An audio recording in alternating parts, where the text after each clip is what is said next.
Espero que estén súper bien en esta nueva semana, que sigan cuidándose en casita, que sigan motivándose y estudiando harto. Esta semana la cápsula que les traigo corresponde a los tipos de fuerza. ¿Ya? Vamos a ver que hay distintos tipos de fuerza, pero hoy empezaremos con la fuerza de roce. ¿Ya? Para eso ustedes tenían que responder en su libro preguntas en relación a el siguiente experimento que yo también hice aquí en casa. ¿Ya? Pongan atención al video. Tiramos dos lápices, ¿cierto? Tenemos dos tipos de superficie. Una superficie de lana y una superficie lisa. ¿Ya? Como ven en el video, entonces, el lápiz que cae primero corresponde al de la superficie lisa, ¿cierto? Fíjense que el morado va a caer primero que el lápiz verde que está en la superficie de lana. Entonces, ahora vamos a ver por qué sucede esto. ¿Ya?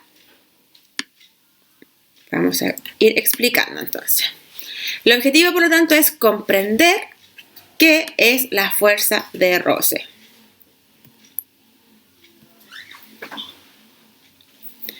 Ya, mis queridos, ¿qué es la fuerza de roce? La fuerza de roce es un tipo de fuerza, ¿ya?, que se va a oponer al movimiento del cuerpo o de los objetos. Por ejemplo, aquí en el dibujo el hombre está empujando una caja, ¿cierto? Entonces la fuerza aplicada iría hacia mi izquierda. Por lo tanto, la fuerza de roce, como es opuesta a los movimientos, va a ser hacia la derecha. ¿Ya? Entonces, esa es la fuerza de roce. ¿Y por qué se genera esta fuerza de roce? Se debe a las imperfecciones o a las rugosidades que generalmente nosotros no podemos ver, o en caso sí podemos ver, que existen en la superficie, tanto del cuerpo que estamos empujando como la superficie, en este caso, del suelo. ¿Ya? Entonces, esa es la fuerza de roce, es una fuerza que se opone al movimiento. Y tenemos de tres tipos. Ustedes tenían que investigar cuáles eran los tipos de fuerza de roce que existían.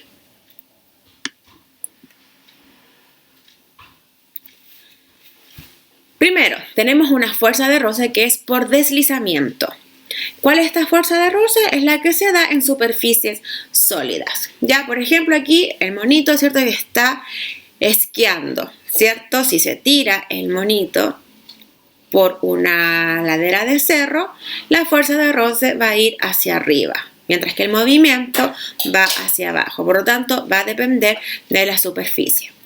Mientras más rugosa tengamos una superficie, mayor va a ser la fuerza de roce. En este caso, el hielo o la nieve son un poco más lisas a que si, por ejemplo, pusiéramos el mismo dibujo a esquiar en lana o, no sé, en cemento, por así decirlo.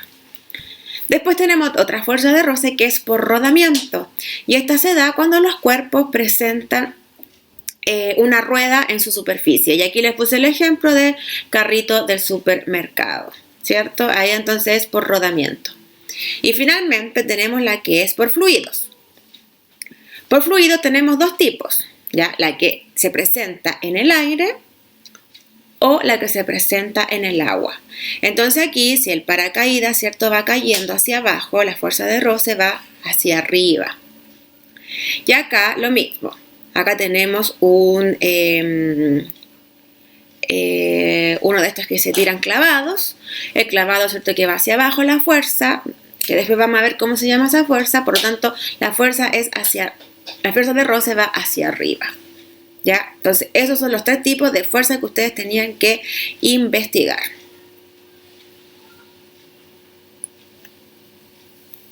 Y acá tenemos también una relación, que es a mayor masa, mayor va a ser la fuerza de roce. Acá en el dibujo vemos que hay un hombre empujando 4 cajas. Pero ¿qué pasa si a esas cajas le agregamos 2? La fuerza de roce va a ser mayor. Así como la fuerza aplicada también va a aumentar, la fuerza de roce también va a aumentar. Después, ¿Se acuerdan que vimos ya los vectores de la fuerza? Dirección, sentido, magnitud. El vector de la fuerza de roce va a ser opuesto al movimiento, como ya dije, ¿cierto? Entonces, si tenemos una pelota en caída libre, donde el sentido es hacia abajo, en la fuerza de roce el sentido va a ser hacia arriba. Acá tenemos una mujer andando en patines con un movimiento que va hacia la izquierda, ¿ya? Por lo tanto, la fuerza de roce va a ser hacia la derecha. Y acá entonces era lo que ustedes tenían que realizar en su cuaderno. Yo les pedí que me pusieran la hipótesis de este experimento que ustedes tenían que realizar. Entonces, ¿cuál sería la hipótesis de este experimento? Mi hipótesis es: el lápiz cae lentamente por la rampa con chaleco debido a la fuerza de roce.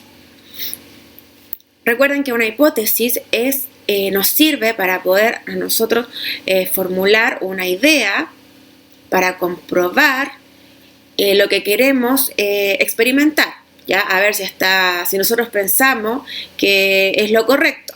En este caso, nosotros pensamos que el lápiz va a caer más lento en una rampa con chaleco debido a la fuerza de roce, ¿ya? Entonces, si nosotros realizamos el experimento, podemos obtener los resultados. ¿Y cuál es el resultado?